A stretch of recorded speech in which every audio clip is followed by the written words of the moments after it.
चलो, let's begin with the first example of exercise 5.2. The question that you can see on the board is like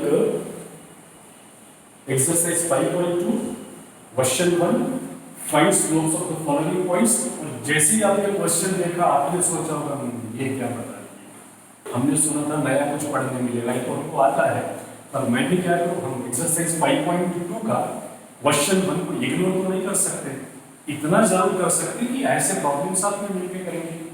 थोड़ी देर पहले जो link आपने देखा था बेसिक का, उसमें भी ऐसा ही प्रॉब्लम पड़ा है, पर फेयर कॉपी हमको सटीक तरीके से विदाउट एनी मिस्टेक मेंटेन करनी है। पहला प्रॉब्लम है मैं करता हूँ, बाकी आपकी मदद जरूर लेनी पड़ेगी। तो बेटा ये ए और बी गिवन है, first point x1 y1, second point x2 y2, and the slope will be m is equal to y2 minus y1 upon x2 minus x1, that is equal to y2 b minus y1. It is y1 is again negative, जो दो negative साथ में आते हैं ना तो हम bracket अवश्य करते हैं। और बेटा x2 minus x1, so 3 minus minus 1 is 3 plus 1, 4 minus 2 2। घाई मत करिए, आप मेरे को मालूम आपको आता है आगे का, और घाई करेंगे गलती हो सकती है, साथ में चलते हैं। 3 plus 1 4 upon 2 and 4 upon 2 is always 2, so we get the value of slope as m is equal to 2। ठीक है बेटा, चलो हमने एक्सरसाइज 5.2 पढ़ना शुरू कर दिया है, आपने इसको पॉज करके नोट करना है। तो ये कुछ एक्स्ट्रा एग्जांपल्स आप देख रहे होंगे, पहला हमने सॉल्व किया है बेटा, और जो दूसरा एग्जांपल है वहां से आपको सॉल्व करना है। सेकंड, थर्ड, फोर्थ आप सॉल्व करिएगा और आप सॉल्व करके मुझे सबमिट करोगे, लेकिन सबमिशन अभी नहीं करोगे, at the end of the class करोगे। तो आप पहला एग्जांपल जो नोट कर लिए हो, सेकंड, थर्ड, फोर्थ के लिए अपनी फेयर कॉपी में जगह छोड़ दीजिए ताकि हम आगे का पढ़ सके। इतना जरूर आप नोट कर लीजिए, और आज का क्लास फिनिश होने के बाद में एंड में आपको इसको सबमिट करना है। ठीक है, मैंने आपके लिए आंसर्स यहाँ पे दे रखे हैं। आपको लगता होगा 4 प्रॉब्लम्स एक जैसे हो गए, लेकिन थोड़ा थोड़ा फर्क जरूर है। हमारा ये आंसर 2 आया था, दूसरे का आंसर 4/7 आता है। देखिए तीसरे का आंसर -4/0 आता है। जब भी डिनोमिनेटर में 0 आएगा आंसर नॉट डिफाइंड आता है।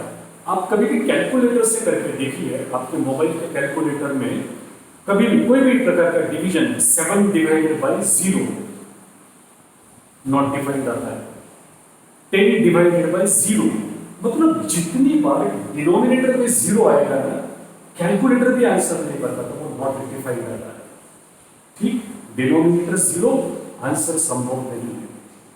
उसी प्रकार से यदि न्यूमरेटर में 0 आता है, ये लेकिन आपको मालूम है, जब भी न्यूमरेटर में 0 आता है your final answer always will be 0।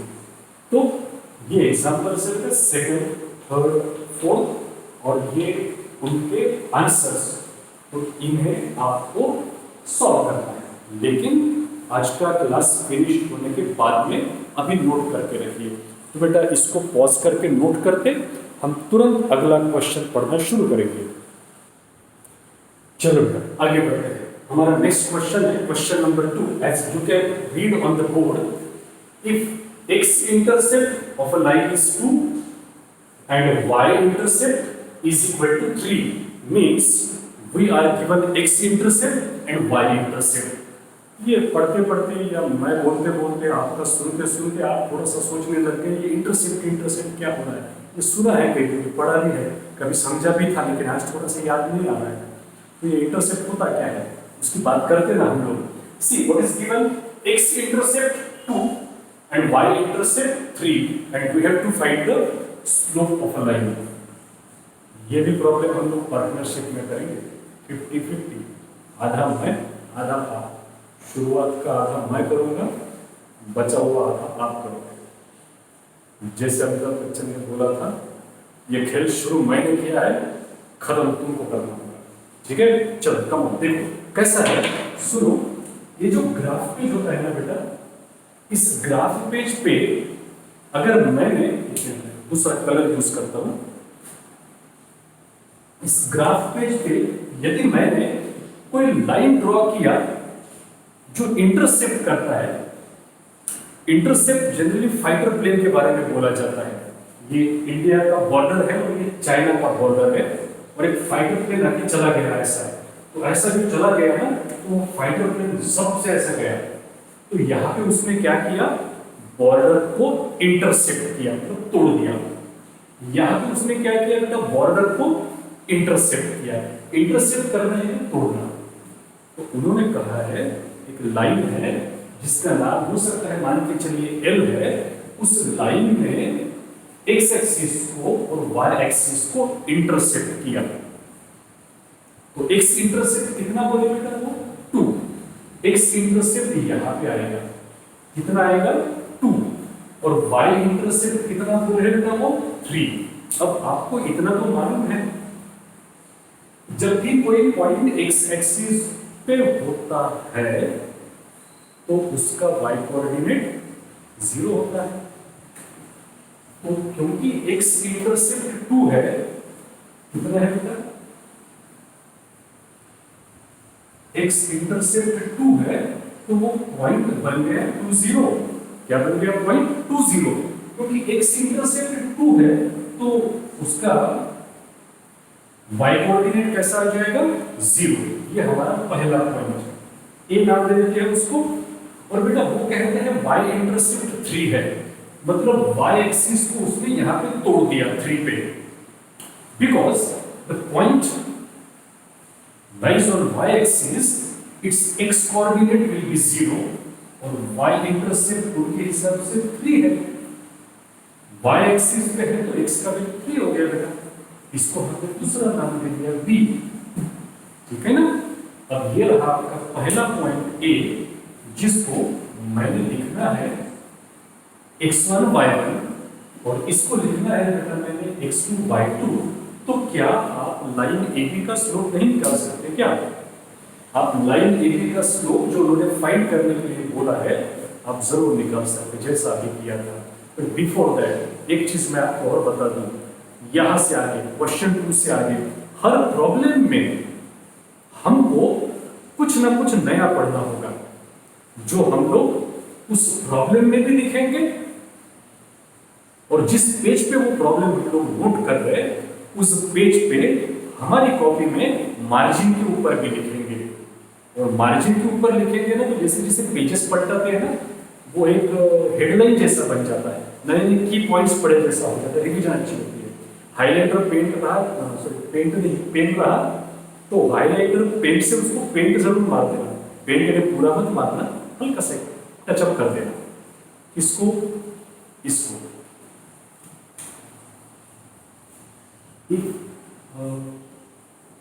Point lies on x axis, it is a0। कुछ लोग ऐसे होंगे, सर ये कहां से आया, ये तो अभी तक था ही नहीं स्टोरी में। अरे बाबा मैंने अपने मन से लिया है, जैसे यहाँ पे 2 है तो x इंटरसेप्ट में y का value 0, the point lies on x axis, it is a0, and if point lies on y axis, it is 0b। Confusion ना हो करके मैंने b लिखा है।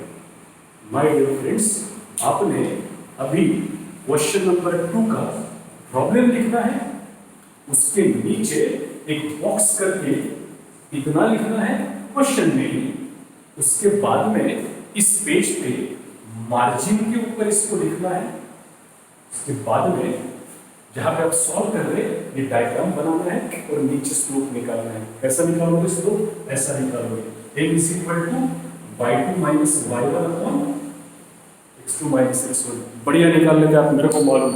चलो जबरदस्त आंसर आना चाहिए, और आपका आंसर आने वाला है -3/2। चेक इट आउट, चलो सॉल्व करो बेटा। चलो बेटा, तो ये रहा आपका question number 3। Find the slope of the line whose inclination, inclination मतलब angle, whose inclination is 30 degree. अभी थोड़ी देर पहले जो लिंक वर्क बेसिक हमने पढ़ा था उसमें मैंने आपको ये एक्सप्लेन किया था। तो बेटा ये क्वेश्चन नंबर 3 बन गया आपका क्लास वर्क। होमवर्क नाम की कोई चीज नहीं होगी, आप तो घर में ही हो, तो घर में ही आपका क्लास चल रहा है, तो क्या बन गया ये क्लास वर्क। तो इसको बेटा आप क्लास में ही करोगे, मतलब आपके घर में करोगे, लेकिन अभी नहीं करोगे। आज का हमारा सेशन फिनिश होने के बाद में सॉल्व करोगे। क्वेश्चन नंबर 3 आप स्वयं करोगे। ये क्वेश्चन 4 अभी हम लोग पढ़ने जा रहे हैं, और इसके आगे जो क्वेश्चन नंबर 5 है, मैं आपको जो इमेज सेंड करने वाला हूँ टेक्स्ट बुक का एक्सरसाइज का, उसमें आप देख लेना। तो वो क्वेश्चन नंबर 5 भी आपका होमवर्क रहने वाला है। क्यों? इसके पहले शायद ऐसा कोई प्रॉब्लम थोड़ी देर पहले पढ़ा होगा। अच्छा, क्वेश्चन नंबर 4 में क्या खास है देखो, find the slope of a line, slope he find out करना है, whose angle is π/4। अब भाई ये π/4 क्या होगा, ये नया कुछ तो भी दिख रहा है आपको। तो π/4 एंगल ही है। जैसे 30 डिग्री एंगल होता है, 45 डिग्री एंगल होता है, 60 डिग्री एंगल होता है, वैसे ही π/4 भी एंगल होता है। जैसे कुछ प्रॉब्लम्स के शुरुआत में हमें नया कुछ लिखना है, तो इस प्रॉब्लम के शुरुआत में भी हमको नया कुछ लिखना है, वह ये लिखना है। देखो बेटा, before writing question number 4, heading देने से पहले इसको अपनी कॉपी में लिखो, जो मैं यहाँ पे एक्सप्लेन कर रहा हूँ। क्वेश्चन 3 तो आप वैसे भी बाद में करने वाले हो, लेकिन फेयर कॉपी। चलो कम ध्यान दो। देखो मैं क्या बता रहा हूँ आपको, जैसे आप अपनी गाड़ी से ट्रेवल करके जाते हो, मान के चलिए नागपुर से वर्धा जाते हो, नागपुर से वर्धा जाते हो, और किसी ने बोला कि बहुत डिस्टेंस ट्रेवल किया आज मैंने, या नागपुर से वर्धा से बेटर एग्जांपल लेते हैं, नागपुर से अमरावती बेटर रहेगा, नागपुर टू अमरावती। हम लोग नागपुर से जाते हैं अमरावती, और किसी ने बोला यार नागपुर से निकला मैं अमरावती गया, और कितना 160 किलोमीटर ट्रैवल किया। कितना ट्रैवल किया? 160 किलोमीटर। तो ये डिस्टेंस है ना, किलोमीटर में ही बात करेंगे, और क्या। दूसरे ने कहा हाँ क्या नहीं यार, मैं जब गया था नागपुर से अमरावती तो वो 100 माइल्स था, 100 माइल्स था। आपके टाइम पे 160 किलोमीटर हो गया क्या? अच्छा, नागपुर से अमरावती अभी दूर हो गया क्या पहले से? अब थोड़ी ना ऐसा होता है कि अमरावती किसक गया उधर, वो तो अपनी जगह पे है। 160 किलोमीटर भी सही है, 100 माइल्स भी सही है। ये तो बोलने का पैटर्न हो गया ना, कोई किलोमीटर में बात करता है तो कोई मीटर में बात करता है, ठीक है ना। कोई छोटा सा पत्थर लिया हमने और उसका वेट किया, तो कितना भरा उसका वेट? तो उसका वेट भरा, वेट 1 kg। एक पत्थर का वेट कितना भरा? 1 kg। तो दूसरा बोले क्या बात कर रहा है, पत्थर का वेट 1 kg हो ही नहीं सकता। कल ही मैंने मेजर किया था, सेम पत्थर 2.2 पाउंड आ रहा था, उसका वेट कितना आ रहा था? इसका मतलब कोई तो भी झूठ बोल रहा है, झूठ कोई नहीं बोल रहा है। हाँ, 1 kg और 2 kg बोले तो कोई तो भी झूठ बोल रहा है, पर दोनों के यूनिट्स अलग है ना, मेजरमेंट सिस्टम अलग है। एक बोल रहा है किलोग्राम और दूसरा बोल रहा है pounds. By the way 1 kg equal to 2.2 pounds ही होता है, ठीक है ना। 1 mile is equal to 1.6 kilometre ही होता है। तो डिस्टेंस आप कभी किलोमीटर में मेजर कर सकते, कभी माइल्स में मेजर कर सकते। आप वेट कभी किलोग्राम में मेजर कर सकते, तो कभी पाउंड्स में मेजर कर सकते। उसी प्रकार से आप एंगल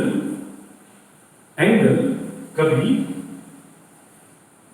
डिग्री में मेजर कर सकते बेटा, तो कभी रेडियंस में मेजर कर सकते हो। समझ रहे बात को? जैसे हम हमारा एंगल को डिग्री में आज तक मेजर करके आए हैं, यहां से आगे हमें एंगल रेडियंस में मेजर करना पड़ेगा। तो बेटा मैंने आपको ये बताने की कोशिश की कि डिस्टेंस कभी किलोमीटर में मेजर होता है तो कभी माइल्स में, वेट कभी केजी में मेजर होता है तो कभी पाउंड्स में। उसी प्रकार से एंगल अगर हमने आपको डिग्री में मेजर किया था तो अब रेडियंस भी पढ़ने वाले हैं, ठीक है बेटा। तो अब जो मैं यहाँ पे लिखने वाला हूँ ना, उसको आपको आपकी कॉपी में लिखना होगा। कृपया क्वेश्चन नंबर 3 या क्वेश्चन नंबर 4 मत लिखिए, पढ़ करिए, कम ऑन। हाँ बेटा, तो आपको ना आपकी फेयर कॉपी में इतना सब कुछ लिखना है। देखो मैंने क्या लिखा है, as distance can be measured in kilometre और miles, as weight can be measured in kilogram और pounds, similarly angle can be measured in degree और radians. For example, as 1 mile is equal to 1.6 kilometer, as 1 kilogram is equal to 2.2 pounds. Similarly, 180 degree, ये जो है ना, ये 180 degree है बेटा। यहां से अगर मैं इसको ऐसा ले लेता हूं तो ये कितना हो गया बेटा, 90 डिग्री। ये कितना हो गया, 90 डिग्री। और ये हो गया बेटा आपका 45, 90, ये लीजिए आपका 135 और ये 180। मतलब इधर से निकल के ये पूरा जो है ना, ये हो गया 180। तो हम 180 डिग्री का बात कर रहे हैं। 180 डिग्री इज डिनोटेड बाय चांद। चांद ये हिंदी में हो गया, इट इज सी से भी छोटा सा ड्रॉ करना है आपको। इसको जैसा हम लोग डिग्री बोलते हैं ना, वैसे इसको रेडियंस बोलते हैं। तो मैंने लिखा यहाँ पे सी इज इक्वल टू रेडियंस। आसमान में कुछ दिनों बाद चांद ऐसा दिखता है ना, पूरी सरकत इसको चांद मतलब, तो उसका मून से कोई रिलेशन नहीं है बाबा। ये अगर डिग्री है तो ये क्या है, रेडियंस है बेटा, ध्यान में रहे। Remember 180 degree is equal to pi radians. अभी आपको इतना सब कुछ लिखना है और उसके बाद में एक चीज मैंने आपको और बतानी है कि अगर 180 डिग्री का पाई होता है तो फिर अलग अलग डिग्रीज को रेडियंस में क्या बात करते हैं, ठीक है ना।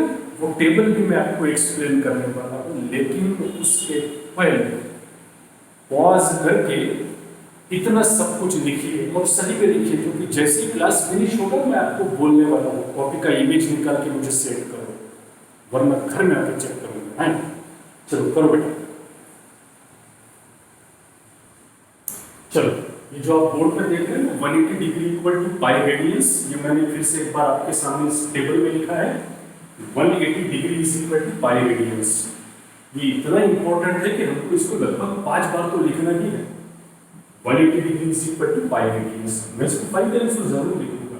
180 180 180 180 लिखा 5 टाइम्स। यूं ही नहीं लिखा इसको 5 टाइम्स। देखो, पाई इज 180, ये आप यहाँ पे समझ गए।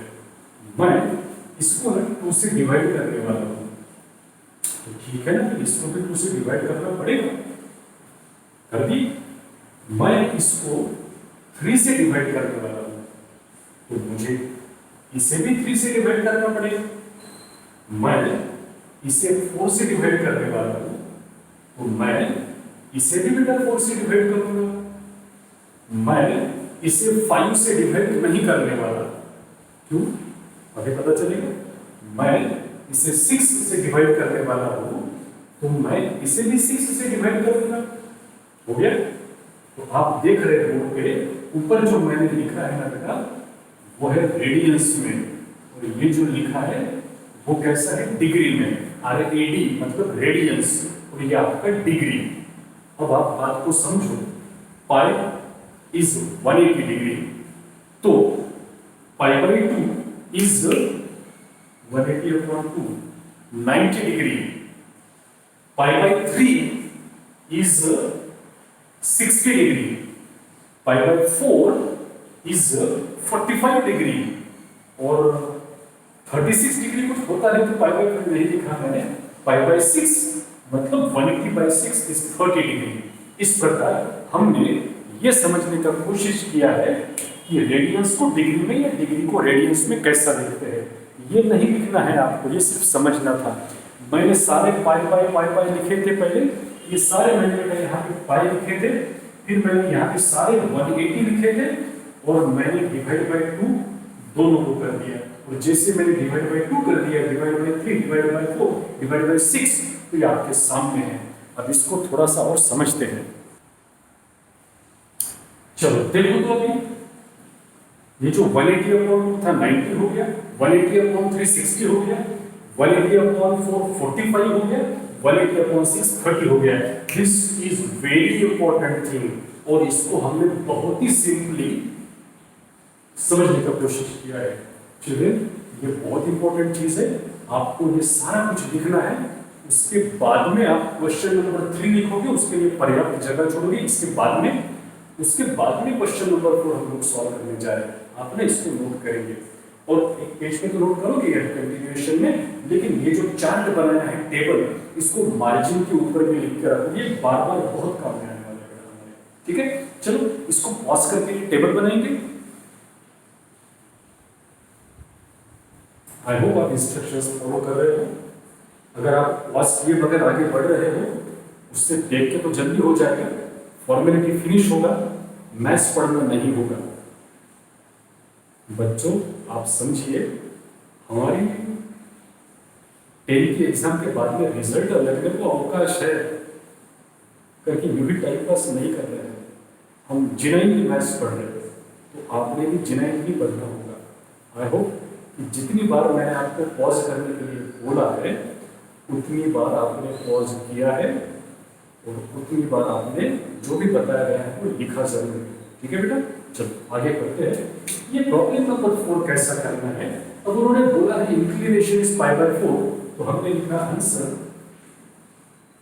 थीटा इज इक्वल टू π/4, और थीटा इक्वल टू π/4 का मतलब होता है 45। अभी आपने चार्ट में लिखा है ना। तो आगे हम लोग पढ़ते हैं, therefore slope is m is equal to tan theta, that is tan π/4, क्योंकि थीटा π/4 है आपका, अर्थात tan 45 बोले तो sorry m is equal to क्या आ गया बेटा आपका 1। कितना मिल गया आपको m 1, क्योंकि tan 45 1 होता है। ठीक है बेटा, चलो इसको नोट करते हैं। आज के हम लोग काफी देर हमारा बेसिक समझने में गया, लेकिन कल जो प्रॉब्लम्स हम लोग पढ़ने वाले हैं तो स्पीड पकड़ के पढ़ने वाले हैं। पट लोग आगे के प्रॉब्लम सॉल्व करने वाले हैं। इसको नोट करेंगे, और जो जो वर्क मैंने आपको बोला है कि क्लास फिनिश होने के बाद में करके मुझे सेंड करो, वो आप सेंड करना शुरू करोगे। उसी प्रकार से आपका फिर कॉपी पूरा जितना बेसिक चार्ट वगैरह बनाया था वो भी सेंड करोगे। ठीक है बेटा, चलो थैंक यू। होमवर्क के लिए ज्वाइन करते हैं।